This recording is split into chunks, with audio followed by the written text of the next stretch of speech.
BRS leader RS Praveen Kumar ने chief minister Revanth Reddy को बेरोजगार नौजवानों के खिलाफ गैर जिम्मेदाराना तबसरा और रियासत में मखलूआ जायदादों पर तकर्रुरात के लिए गैर मौसर तरीक़ेकार अपनाने पर शदीद हदफ तनकीद बनाया।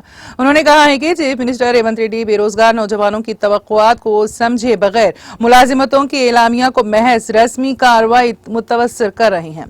बेरोजगारों से मुतालिक चीफ मिनिस्टर के रिमार्क्स पर शदीद रद्द-ए-अमल का इजहार करते हुए प्रवीण कुमार ने कहा कि कोचिंग सेंटर के इंतजाम साबिका में उनके रियल एस्टेट कारोबार की तरह नहीं है कि मुलाजिमतों के ख्वाहा गरीब नौजवानों को तरबियत की फराहमी के लिए करोड़ों रुपए हासिल किए जाएं।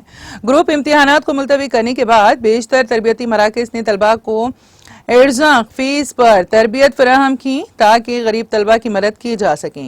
उन्होंने कहा है कि रेवंत रेड्डी ने बेरोजगारों को किराए के आदमी करार दिया, जो कि नाकाबिल कबूल रिमार्क है। उन्होंने कहा है कि मुलाजिमतों के ख्वाहा नौजवान अपने जायज मुतालिबात के लिए सदा एहतजाज बुलंद कर रहे हैं और बीआरएस पार्टी एक जिम्मेदार अपोजिशन के तौर पर एहतजाजी नौजवानों के साथ इजहार यगानिगत के तौर पर खड़ी हैं।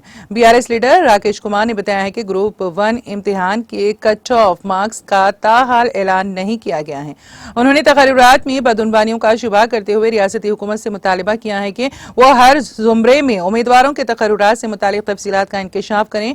उन्होंने ये भी कहा कि 2548 मुख्तलिफ जायदादों के लिए तमाम उमूर की तकमील के बावजूद तकर्रुरनामे जारी नहीं किए जा रहे हैं।